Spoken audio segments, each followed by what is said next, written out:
तो आइए आज आपको रूल्स ऑफ प्रीपोजिशन पढ़ाते हैं। इसके पहले आपको एडवर्ब तक पूरा पढ़ाया जा चुका है।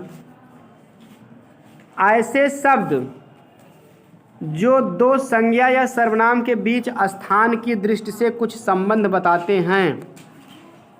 स्थान मतलब लोकेशन, वो कहाँ पर स्थित है, प्रीपोजिशन कहे जाते हैं। ठीक है, अंग्रेजी परिभाषा है preposition is a word. Preposition एक ऐसा स्थान शब्द होता है, प्लेस्ड माने जिसका स्थान होता है बिफोर नाउन या प्रोनाउन। नाउन या प्रोनाउन से पहले जो जिसका स्थान होता है, यानी कि प्रीपोजिशन वह शब्द है जो नाउन या प्रोनाउन से पहले आता है। क्या होता है? टू शो माने दिखाने के लिए, it's in what relation the person और थिंग, कि उस व्यक्ति या वस्तु से क्या संबंध है। Denoted by it stands in regard to something else. ठीक है, कहने का मतलब ये है, इसको आप हिंदी में समझ लीजिए। रेना एंड मार्टिन की परिभाषा है, ये ग्रामर के विद्वान हैं, इनकी किताब भी आती है रेना एंड मार्टिन की, ग्रामर की, हाई स्कूल इंग्लिश कंपोजिशन के नाम से। कहने का मतलब ये है कि आप इसको सिंपल जानिए, प्रीपोजिशन वह शब्द है जो नाउन या प्रोनाउन द्वारा सूचित व्यक्ति या वस्तु का संबंध अन्य नाउन या प्रोनाउन से प्रदर्शित करता है, वही प्रीपोजिशन है। मतलब ये नाउन या प्रोनाउन से पहले आकर नाउन या प्रोनाउन द्वारा सूचित व्यक्ति या वस्तु का, डिनोट मतलब सूचित व्यक्ति या वस्तु का संबंध अन्य किसी नाउन या प्रोनाउन से, समथिंग एल्स मतलब जो और कोई है उससे जो है ये बताता है। क्लियर? प्रीपोजिशन को आप सिंपली जान लीजिए, प्रीपोजिशन का मतलब क्या होता है, ये नाउन या प्रोनाउन का संबंध अन्य किसी नाउन या प्रोनाउन से बताता है। क्लियर हो गया? चलिए देखते हैं। ये बताता है कि preposition are words that tell you how things are related. ये बताता है कि कैसे चीज़ें एक दूसरे से क्या हैं, संबंधित हैं। दैट कैन बी कैटेगराइज, जिनको कैटेगरी की जा सकती है। तो इसीलिए तो मतलब कि इसके कई कैटेगरी में बांटा जा सकता है, किस किस प्रकार के प्रीपोजिशन होते हैं। ठीक, किस तरह से वो संबंधित रहते हैं, देखिए आगे दिया गया है।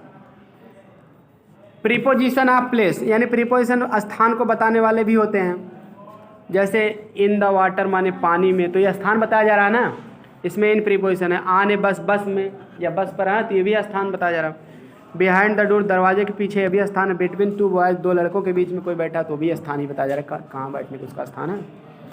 प्रीपोजिशन ऑफ टाइम, टाइम बताने के लिए भी प्रीपोजिशन का प्रयोग होता है। जैसे मतलब कैटेगरी बताया जा रहा है, प्रीपोजिशन कितने कैटेगरी होता है, स्थान वाले प्रीपोजिशन होते हैं, टाइम बताने वाले जैसे इन द इवनिंग, शाम में, एट नाइट, रात को, एट 7 o'clock, 7 बजे, ऑन फ्राइडे, रवि शुक्रवार को, ऑन टाइम, समय पर, सिंस 2008, 2008 से।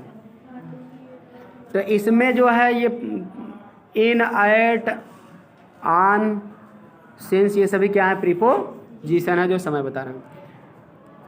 और प्रीपोजिशन ऑफ मूवमेंट, मूवमेंट माने गति, गति के लिए भी कुछ प्रीपोजिशन है गतिविधि बताने के लिए। जैसे एलॉन्ग द रोड, सड़क पर, जो सड़क पर कोई आदमी जा रहा है तो एलॉन्ग द रोड। ठीक है, एक क्रॉस द रिवर माने नदी के उस पार या एक ओर से दूसरी ओर। इनटू ए वेल माने कुएं में। थ्रू द फील्ड्स माने खेत से होकर या मैदान से होकर। ठीक ना, इस तरह से। जैसे उदाहरण दिए, the boys are in the class, लड़के क्लास में हैं। The boys book is on the table, किताब मेज पर है। इसमें क्या है, इन और ऑन क्या है, प्रीपोजिशन है। पहले में देखिए बॉयज़ का संबंध, लड़कों का संबंध क्लास से है, तो बीच में संबंध बताने के लिए इन लग गया। अगर मान लीजिए प्रीपोजिशन का क्या मत, अगर इन हटा दो ना, the boys are the class, लड़के कक्षा हैं, अर्थ का क्या हो जाता है, अनर्थ। भाई लड़के कक्षा में हैं, ऐसा बताना चाहिए। ठीक, अगला है the book is on the table, किताब मेज पर है। अगर किताब का संबंध यहाँ मेज से बताया गया कि नहीं बताया गया, अगर मतलब हम आन हटा दें तो किताब मेज है, तो अर्थ का अनर्थ हो गया कि नहीं हो गया। तो इस तरह से इसीलिए प्रीपोजिशन लग जाता है। अब चलिए हम रूल, ठीक है, noun or pronoun which is used with a preposition is called object. अच्छा, नाउन या प्रोनाउन बता रहे हैं कि जो प्रीपोजिशन के साथ लगाया जाता है वह हमेशा ऑब्जेक्ट होता है। ठीक ना, प्रीपोजिशन के बाद लिखा जाने वाला शब्द क्या होता है, ऑब्जेक्ट होता है, वो चाहे नाउन हो या प्रोनाउन। प्रोनाउन रहेगा तो ऑब्जेक्टिव केस में, नाउन रहेगा तो भाई तब भी ऑब्जेक्ट डायरेक्ट मान लिया जाएगा। ठीक, चलिए रूल नंबर 1 देख लेते हैं। रूल नंबर 1 हमारा क्या कह रहा है, प्रायः प्रीपोजिशन अपने ऑब्जेक्ट से पूर्व आता है, लेकिन निम्नलिखित दशाओं में यह नियम लागू नहीं होता है। ध्यान देना, प्रीपोजिशन अक्सर नाउन या प्रोनाउन से पहले लगता है, जैसे ऑन द टेबल अभी बताया नहीं था, इन द क्लास, लेकिन कभी कभी लास्ट में भी लग जाता है। तो ये आपको अच्छे से पढ़ना पड़ेगा कि कौन सा प्रीपोजिशन नाउन प्रोनाउन के पहले कब लगता है, या इतना पढ़ लीजिए कौन सा प्रीपोजिशन नाउन या प्रोनाउन से पहले ना के लास्ट में लगता है, क्योंकि लास्ट में जो लगता है उसको बीच में कर देगा, ठीक है ना, और बीच वाला लास्ट में कर देगा तो उल्टा पुल्टा अगर कर देगा तो आपको सेट करना पड़ेगा, इसलिए रूल आपको पता होने चाहिए। चलिए देख ही लेते हैं कौन सा प्रीपोजिशन मतलब ये ऑब्जेक्ट से पूर्व नहीं आता है। वैसे तो ऑब्जेक्ट से पहले प्रीपोजिशन आता है, लेकिन ऑब्जेक्ट के बाद आ सकता है। कौन कौन से प्रीपोजिशन है उसको हम लोग देखेंगे। नंबर 1, जब किसी प्रीपोजिशन का ऑब्जेक्ट रिलेटिव प्रोनाउन दैट है तो प्रीपोजिशन हमेशा वाक्य के अंत में रखा जाता है। इतना ध्यान देना। रिलेटिव प्रोनाउन किसे कहते हैं? जो प्रोनाउन दो वाक्यों को जोड़ता है, अपने पहले आने वाले नाउन से संबंध बताता है, उसे हम रिलेटिव प्रोनाउन कहते हैं, ठीक है ना। तो अगर दैट, इसमें रिलेटिव प्रोनाउन में दैट जो है, ठीक है, दैट है, हु, हुम, हुज, विच, दैट, यही इतना है रिलेटिव प्रोनाउन। तो कह रहा है कि अगर दैट आ जाए वर्ब के, ठीक है, तो रिलेटिव प्रोनाउन यानी वाक्य जोड़ने के लिए दैट का प्रयोग हो, तो दैट के बाद जो भी प्रोनाउन आएगा वो कहाँ आएगा? लास्ट, जो भी प्रीपोजिशन आएगा वो लास्ट में आएगा। दैट से अगर वाक्य को जोड़ा गया तो दैट के बाद जो प्रीपोजिशन आएगा कहाँ आएगा? लास्ट। दैट के बाद आने वाला लास्ट में आएगा। उदाहरण, दिस इज द वॉच, यही वह घड़ी है, that we were searching for, जिसके लिए हम क्या कर रहे थे? तलाश कर रहे थे। तो फार का प्रयोग नहीं कि आया है फार प्रीपोजिशन, तो दैट के नाते लास्ट में आया है, ठीक ना। फार सर्चिंग नहीं होगा, we were for searching, searching for, ठीक। हियर इज द बुक, यहाँ वही किताब है, या दैट आई आस्क्ड फॉर, जो मैंने मांगा था। आस्क फॉर माने मांगना, तो वैसे फ्रेजल वर्ब भी है, और दैट के नाते आस्क के बाद ही फार लिखा जाएगा। दिस इज द सर्वेंट, या वही नौकर है, दैट आई स्पोक ऑफ, जिसके बारे में मैं बोला था। तो अब यहाँ क्या है? दैट के नाते जो है ऑफ प्रीपोजिशन लास्ट में आया है। तो इतना ध्यान देना, दैट से बाद जब वाक्य जोड़ा रहेगा रिलेटिव प्रोनाउन के रूप में तब ये रहेंगे, तो लास्ट में ही प्रीपोजिशन आएगा, और कहीं आया है तो उसको मत, पहले आया तो उसको बाद में कर देना, ठीक, ठीक है। नहीं तो फार सर्चिंग कर देंगे, फार आस्ट, आप इसको कैसे देगा, ठीक ना, आपको उसको बाद में कर देना है। प्रीपोजिशन वाक्य के अंत में आता है जब रिलेटिव प्रोनाउन छिपा रहता है। और कब अंत में आता है? जैसे किसी वाक्य में रिलेटिव प्रोनाउन छिपा रहता है, हिंदी में तो आ रहा है लेकिन अंग्रेजी उसकी नहीं लिखी जा रही, तो जान लीजिए छिपा है, तो वहाँ या कोष्ठक में है तो वहाँ भी आप लास्ट में लिखोगे। उदाहरण, दिस इज़ द बॉय, यह वही लड़का है, whom we were looking for, जिसको लुक फॉर माने होता है तलाशना, जिसको हम तलाश कर रहे थे, ठीक है ना। तो अब यहाँ क्या, जिसे हम तलाश करें, जिसे का अंग्रेजी होम लिखा नहीं गया लेकिन कोष्ठक में, लेकिन इंडिकेट करने के लिए लिख दिए हैं, ठीक है ना। आप नहीं भी लिखोगे तो गलत नहीं होगा, लेकिन प्रीपोजिशन लास्ट में लगाना पड़ेगा, ठीक, लिख दिया गया आपको समझाने के लिए। यह वही लड़का है जिसे हम तलाश रहे थे, तो फार लुकिंग पेपर में आएगा तो आपको लुकिंग फार करना पड़ेगा, ठीक। बता दे रहे हैं कॉन्सेप्ट भी कि किस तरह से आ सकता है। फार पहले आएगा लुकिंग के, ठीक है। आप सोचोगे अरे फार है प्रीपोजिशन होकर बाद लुकिंग, आईएनजी, जीरेंड, हाँ सही तो है, लेकिन नियम कह रहा है गलत है। Clear? This is the book, यह वही किताब है, आई वॉज टॉकिंग अबाउट, जिसके बारे में मैं बात कर रहा था। तो मतलब कि यहाँ विच माने जिसके बारे में तो छिपा हुआ है इसमें ना, और उसके बाद अबाउट प्रीपोजिशन अबाउट लास्ट में आ गया। अबाउट टॉकिंग नहीं रहेगा, आई वॉज अबाउट टॉकिंग, जिसके बारे में मैं बात कर रहा हूँ, टॉकिंग बाद पहले रहेगा, अबाउट बाद रहेगा। रूल नंबर 3 हमारा कह रहा है प्रीपोजिशन वाक्य के अंत में आता है जब उसका ऑब्जेक्ट कोई इंट्रोगेटिव प्रोनाउन हो, ठीक ना। जैसे what are you talking about, तुम किस चीज़ के बारे में बात कर रहे हो। अब इतना तो आपको पता है, व्हाट, विच, हु, ये सभी क्या है? इंट्रोगेटिव प्रोनाउन है। और तब क्या करेंगे, अगर शुरुआत में आ गया तो लास्ट में आप प्रीपोजिशन लगा देना, उससे रिलेटेड जो प्रीपोजिशन रहेगा। जैसे what are you talking about माने तुम किस चीज़ के बारे में बात कर रहे हो, क्या है जिसके बारे में बात कर रहे हो, तो बारे में कहेंगे अबाउट, ठीक है, अबाउट टॉकिंग नहीं होगा। Which of the chairs did you sit on, तुम इन चेयरों में से किस पर बैठे हो, ठीक है, तो किस पर बैठे हो, तो पर का अंग्रेजी यहाँ प्रीपोजिशन आ रहा है ना, ऑन सिट नहीं रहेगा, सिट ऑन।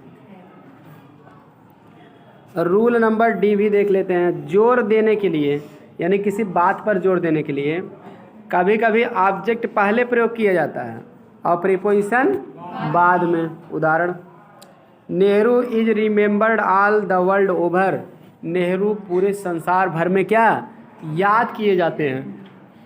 तो इसको बात पर जोर देने के लिए वर्ल्ड ओवर लिखा गया। कहीं अगर लास्ट में लिखा गया तो आप गलत नहीं मानोगे, मान लोगे हाँ ये भी सही है, क्योंकि ऑल ओवर द वर्ल्ड भी कह सकते हैं संसार भर का अंग्रेजी, लेकिन तब वो साधारण ढंग से कहा जाएगा, बात पर जोर नहीं दिया जाएगा। Rule number 2, far from in on preposition का प्रयोग समय या स्थान दिखाने वाले शब्दों के पहले नहीं करते हैं। तो ये इंपॉर्टेंट रूल है, आया भी है इससे एग्जाम्पल में, एग्जाम में कह रहा है कि फार फ्रॉम इन ऑन ये 4 प्रीपोजिशन याद कर लेना। इनका प्रयोग जो है स्थान या समय दिखाने वाले शब्द, यानी जो ऐसा शब्द जो स्थान पता चले जिनसे या समय, तो उनके पहले इनको मत करो, डायरेक्ट आप लिख दो, ठीक ना। उदाहरण देखो कैसे गलती आएगी। My brother went to your house in the last month. मेरा भाई तुम्हारे घर पिछले महीने में गया था। तो आपके ऊपर है पिछले महीने में गया था या पिछले महीने कहा था। ये हिंदी आपकी भाषा है, आप में लगा के कहो कि ना लगाओ, लेकिन अंग्रेज़ों की भाषा यही है कि भाई पिछले महीने गया था, लास्ट मंथ गया था, वो इन उन नहीं लगाते हैं। क्लियर। तो आपको करना क्या है, इन देखिए है तो इनके बाद लास्ट मंथ समय आया है, इसलिए इनको हटा देंगे। Clear. Went to your house last month, direct last month पिछला महीना बता दी, इन उन लगाने की कोई ज़रूरत नहीं है। दूसरा, kindly wait for a minute, कृपया 1 मिनट के लिए इंतज़ार कीजिए। तो आपको पता है वेट माने इंतज़ार करना, फार ना, फार का प्रयोग समय बताने वाले शब्द के पहले होता नहीं। 1 मिनट क्या है, समय है ना, तो उसके पहले फार नहीं लगेगा, हट जाएगा। डायरेक्ट आपको कहना पड़ेगा kindly wait a minute. Wait a minute माने 1 मिनट इंतज़ार करो। क्लियर हो गया, समझ में आ गया। जिसमें से पहला एग्जाम्पल मोस्ट इंपॉर्टेंट है फॉर एग्जामिनेशन, ठीक है, कई बार आया आ भी सकता।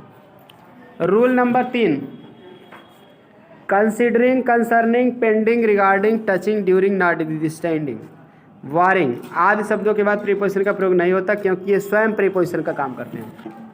समझ लीजिए थोड़ा इसका कॉन्सेप्ट। देखिए, अगर प्रीपोजिशन के जब प्रकार पढ़ेंगे ना, तो उसमें एक सिंपल प्रीपोजिशन होता है, जैसे इन, ऑन, ये सब छोटे छोटे शब्द रहते हैं। एक होता है कंपाउंड प्रीपोजिशन, जैसे इनसाइड, इसमें 2 शब्द हैं, इनमें साइड जोड़ दिया गया ना, आउटसाइड, ठीक है। और एक होता है फ्रेज प्रीपोजिशन, जिसमें 1 से ज़्यादा शब्द रहते हैं एक प्रीपोजिशन का काम, जैसे due to, for the sake of, on account of, ठीक। और एक होता है पार्टिसिपल प्रीपोजिशन। पार्टिसिपल प्रीपोजिशन किसे कहते हैं, जो प्रीपोजिशन प्रेजेंट पार्टिसिपल से बने रहते हैं उनको हम पार्टिसिपल प्रीपोजिशन कहते हैं। प्रेजेंट पार्टिसिपल में वर्ब की आईएनजी फॉर्म होती है। क्लियर। तो ये सभी पार्टिसिपल प्रीपोजिशन ही हैं जो तीसरे नियम में दिए गए हैं। ये भले आईएनजी हैं लेकिन ये प्रीपोजिशन हैं, प्रीपोजिशन का काम करते हैं, ठीक। जैसे कंसिडरिंग माने होता है विचार करते हुए, कंसर्निंग चिंता करते हुए, पेंडिंग माने विचार अधीन होना, रिगार्डिंग माने होता है बारे में या ध्यान देते हुए, ठीक है, या ध्यान से देखते हुए, टचिंग माने स्पर्श करते हुए, ड्यूरिंग के दौरान, नॉट विद स्टैंडिंग माने के बावजूद या तो भी। अच्छा, बारिंग माने होता है को छोड़कर, ठीक है, एक्सेप्ट। तो कह रहा है कि इनके बाद प्रीपोजिशन का प्रयोग नहीं होता है क्योंकि ये स्वयं प्रीपोजिशन का काम करते हैं। ये भले प्रेजेंट पार्टिसिपल हैं लेकिन ये प्रीपोजिशन का भी काम करते हैं। तो जब प्रीपोजिशन का काम करते हैं तो अलग से इनके साथ प्रीपोजिशन लिखना सही नहीं माना जाता, ठीक।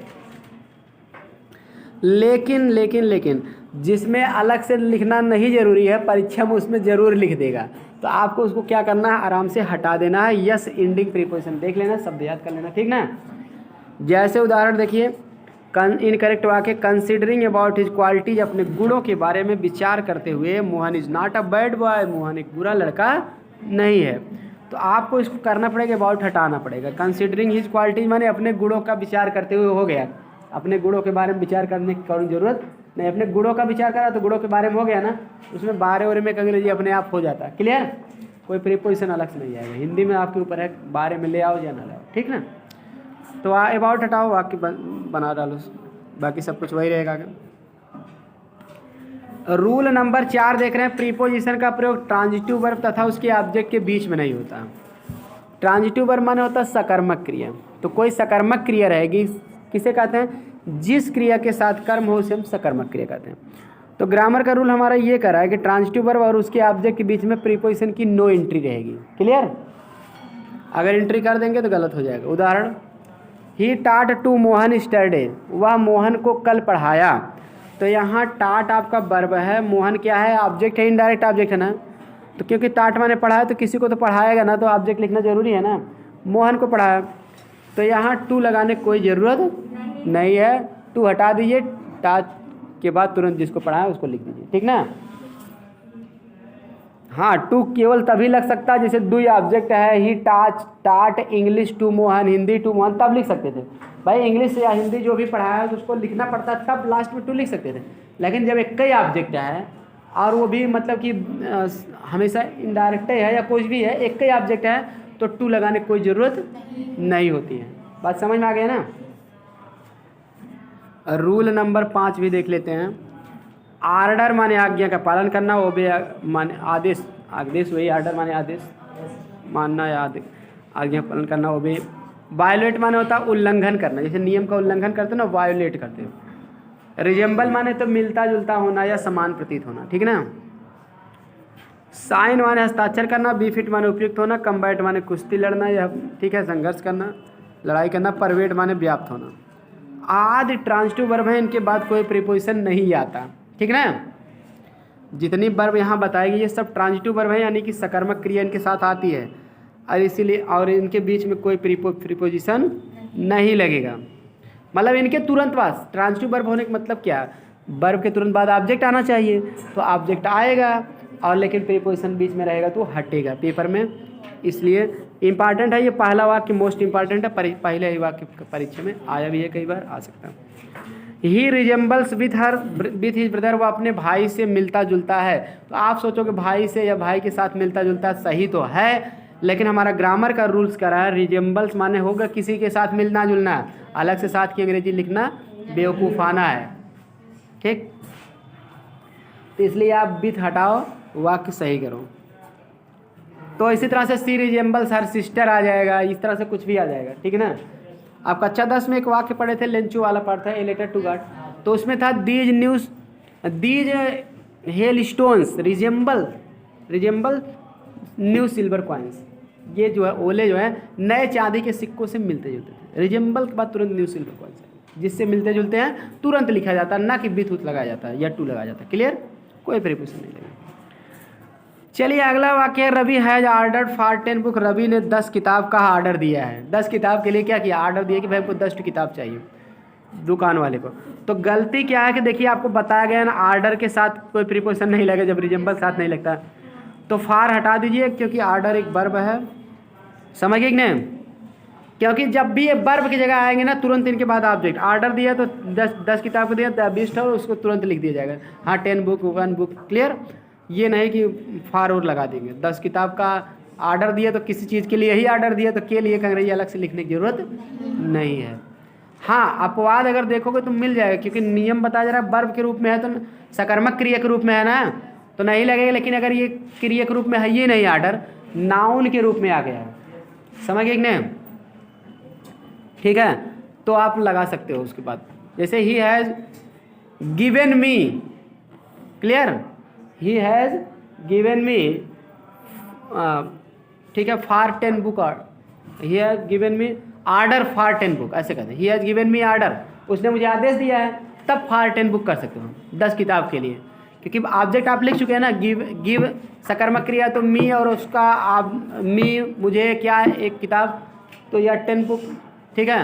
He has given me order, he has given me order, तो मी आपका मुझे दिया, क्या दिया? ऑर्डर। तो दोनों ऑब्जेक्ट लिख दिया ना, तो गिव का तो ऑब्जेक्ट हो गया, तो उसके बाद आप फार लिख सकते हो, ठीक है। He has given me order for 10 book, ऐसे लिख सकते हो, ठीक है। लेकिन तब वहाँ ऑर्डर नाउन का काम करेगा, ना कि वर्ब का। क्लियर? तो वो बात अलग है, वो कॉन्सेप्चुअल बात है। तो आपके पेपर में जो आएगा तो इस तरह से वर्ब की गलती आपको कह रहा है ना करने के लिए, तो इस हिसाब से आएगा, लेकिन बता दिए चाहे जिस तरीके से आया। He has violated against the rules of morality, वह नैतिकता के नियमों के खिलाफ होकर उल्लंघन किया है। तो he has violated the rules of morality हो जाएगा, वह नैतिकता के नियमों का क्या किया है? उल्लंघन किया है। तो चलिए रूल नंबर 6 देखते हैं, इन और एट का प्रयोग। अब आपको जैसे कक्षा 10 में भी आप पढ़े रहे होंगे ना, करेक्ट यूज ऑफ प्रीपोजिशन का सही प्रयोग इन, एट, बिटवीन, एमंग, ये सब पढ़े थे ना। बस वही चीज़ यहाँ भी इंटर में भी आपके आ गया, इंटर के भी एक्सीलेंट में, ठीक। तो चलिए इसको भी हम फटाफट देख लेते हैं। इन और एट का प्रयोग, कहाँ इनका प्रयोग होता है, कहाँ एट का। इन देशों, बड़े शहरों तथा बड़े स्थानों के साथ प्रयुक्त होता है। एट छोटे शहरों, कस्बों, ग्रामों के लिए प्रयुक्त होता है। मतलब छोटा स्थान की बात है तो एट लगाओ, नहीं तो इन लगाओ। इन बड़ा स्थान को बताया गया। एट जैसे पॉइंट ऑफ प्लेस, किसी बिंदु को, निश्चित बिंदु को बताता है, छोटा सा एरिया बताता है, क्लियर, उसको एट लगाते हैं, ठीक। तो जो एरिया बताना है तो बड़े के पहले इन लगाओ, छोटे के पहले एट लगाते हैं, क्लियर। जैसे my brother lives in America, मेरा भाई अमेरिका में रहता, तो अमेरिका भाई बड़ा शहर है, तीन लगाओगे। देश का नाम है, शहर, बड़े शहर का नाम है, तीन नहीं लगेगा। They live in Mumbai, Mumbai में रहते हैं। Gandhi ji was born at Porbandar इन गुजरात। अब देखिए गांधी जी गुजरात में पोरबंदर नामक स्थान पर पैदा हुए थे। तो पोरबंदर एक छोटा सा स्थान है, लेकिन गुजरात बड़ा शहर है, तो उसके पहले इन लगेगा, छोटे के पहले एट लगेगा, ठीक है। जैसे कह दूँ मैं कि मैं जौनपुर में, दिलावरपुर में पढ़ाता हूँ, क्लियर। तो I teach at Dilawarpur in Jaunpur, clear, या एट मड़ियाहू इन जौनपुर, जो भी मतलब रहेगा स्थान, छोटे के लिए है, बड़े के लिए। अब ना है तो एट दिलावरपुर इन मड़ियाहू भी कह सकते हैं, मड़ियाहू में दिलावरपुर नामक स्थान पर पढ़ाता हूँ, तब वही इन लग जाएगा, क्लियर हो गया ना। इस तरह की बात आप कर सकते हो। आई वाज बार मैं पैदा हुआ था, एट करके अपने गांव का नाम, फिर इन करके जिले का नाम बता सकते हो, इस तरह से। चलिए देखते हैं आगे, इन का प्रयोग देख लेते हैं। इन का प्रयोग समय के किसी भाग के लिए, एट का प्रयोग एक निश्चित समय के लिए होता है। जैसे पीरियड ऑफ टाइम, मतलब कोई भी समय का अंतराल पाया जाएगा तो बड़ा भाग रहा था, तो इन लगा देते, नहीं तो क्या लगते, एट एक निश्चित समय बताया, पॉइंट बताया जाएगा पूरा, पॉइंट ऑफ टाइम। जैसे ही will leave the place in 3 hour, वह 3 घंटों में स्थान को क्या करेगा, छोड़ देगा। तो भाई 3 घंटा एक समय है ना, पीरियड ऑफ टाइम बताया जा रहा ना, कि 3 घंटा बता दिया कि कई घंटा में छोड़ेगा। और दूसरे में ही left the place at 10 o'clock, वह 10 बजे स्थान को क्या करेगा, छोड़ देगा। तो यहाँ अंतराल तो नहीं बताएगा ना, एग्जैक्ट टाइम बताएगा 10 बजे ना, तो एग्जैक्ट टाइम बताया जाएगा तो एट लगेगा। वैसे भी पॉइंट ऑफ टाइम माने निश्चित समय, जानते हो ना, निश्चित समय क्या है, बजे में दिया रहता है तो निश्चित समय रहता है ना, तो वहाँ क्या करोगे आप, आराम से एट लगा दो, क्लियर। कि भाई इसमें पीरियड ऑफ टाइम माने तो लेंथ ऑफ टाइम, टाइम की लंबाई बताया जाता है। जैसे पहले वाले में क्या 3 घंटा समय की लंबाई बताई गई है ना, लेंथ ऑफ टाइम बताया गया है। लेकिन यहाँ कोई ऐसी बात नहीं है, 10 बजे तो भाई 10 बजे पॉइंट बताया जा रहा है कि यहाँ कितने बजे, ठीक है, निश्चित समय बताया जा रहा है। इन और इनटू का प्रयोग जान ली। इन का प्रयोग स्थिरता के लिए होता है, जैसे he is in the house, वह घर में है, तो भाई घर में है तो स्थिर है ना, का कूद रहा है घर में, तो ऐसा तो नहीं है, स्थिर के लिए। दूसरा इनटू का प्रयोग गति के लिए होता है, ही जंप्ड इनटू द वेल, वह कुआं में कूद गया, तो कुआं में कूदेगा तो गति होगा ना, बाहर से अंदर जाएगा तो इनटू लगेगा। बाहर से अंदर जाने के लिए, अवस्था में परिवर्तन के लिए, एक भाषा का दूसरी भाषा में परिवर्तन के लिए, इन सभी के लिए इनटू लगता है, क्लियर। आन और अपान का प्रयोग देख लीजिएगा। आन का प्रयोग स्थिरता के लिए या समीप का संबंध बताता है, जैसे the book is on the table, किताब मेज पर, किताबें मेज पर हैं तो किताब समीपता का है ना, मेज की एकदम सटी है ना, पास है, तो स्थिरता के लिए। जैसे किताब मेज पर है अगर, तो क्या किताब कूद रही है, नहीं कूद रही है ना, मेज कूद रही है तो स्थिर है ना, किताब स्थिर है, इस तरह से, तो किताब मेज पर है। और अपान का प्रयोग गति के लिए होता है, जैसे गति के लिए, जैसे मतलब the dog jumped upon the table, कुत्ता मेज पर कूदा। अब भाई कुत्ता मेज पर कूदेगा तो गति होगा कि नहीं होगा, तो इतना जान लीजिए, कोई चीज़ सरफेस पर, किसी सतह पर ऐसे पहले से ही है स्थिर अवस्था में, तो आन लगेगा, छुए रहेगी लेकिन स्थिर अवस्था में रहेगी। लेकिन वही चीज़ अगर उछल कूद कर यानी कि आएगी, गति होकर आएगी तब छुएगी, मतलब ऊपर से छुए और गति भी हो, और ऐसा करने में, गति करने में छुए भी, तो अपान लग जाएगा। जो है कुत्ता जो है मेज पर कूदा, तो कूदेगा तो टच करेगा मेज को ना, गति होगी। इन और विदिन का प्रयोग जान लीजिए। समय की दृष्टि से इन का प्रयोग at the end of time, समय की समाप्ति के अर्थ में होता है। जैसे I shall return from Mumbai in a month, मैं 1 महीने में मुंबई से आ जाऊँगा, 1 महीने के अंत तक, सोचना कब तक आओगे, 1 महीने के अंत तक, 1 महीना लगेगा, पूरा समाप्त होगा तब आऊँगा, ठीक ना। और दूसरा विद इन का अर्थ before the end of time, समय की समाप्ति से पहले। जैसे I shall return from Mumbai within a month, मैं 1 महीने के 1 महीने में ही या 1 महीने से पहले मुंबई से आ जाऊँगा। तो इस तरह से पहले या में ही, विद इन माने में ही, 1 महीने में ही आ जाऊँगा या 1 महीने में, इन माने में, विद इन माने में ही, इतना जान लो। क्लियर, मतलब अंदर की अवधि को बताएगा। अगर दूसरे वाक्य का अर्थ ये है कि मैं 1 महीने में ही मुंबई से आ जाऊँगा, यानी कि मुंबई जा रहा हूँ 30 दिन का है तो मैं 30 दिन नहीं लगाऊंगा, 29 दिन में, 28 दिन में, 20 दिन में, 15 दिन में आ सकता हूँ, चाहे जब आ सकता हूँ, महीना पूरा होने वाला नहीं है, तो उसको कहते हैं विद इन। समझ गए ना। प्रीपोजिशन बहुत अच्छे से, मतलब आपको कॉन्सेप्ट क्लियर होना चाहिए स्पोकन में भी। फॉर एग्जांपल हम आपको एक बात बता दें, अगर कोई कहा कि मैं विद इन 5 मिनट आ जाऊँगा, तो इसका मतलब वो 5 मिनट से ज़्यादा लेट आए तो एक थप्पड़ जड़ो, क्योंकि प्रीपोजिशन लगाया विद इन ना। अगर कह दे इन 5 मिनट आऊँगा, तो चाहे उस 10 मिनट बाद आए, 7 मिनट, आप नहीं मार सकते, क्योंकि सही प्रीपोजिशन लगाए हो ना। तो चलिए इसके बाद आगे बताया जाएगा।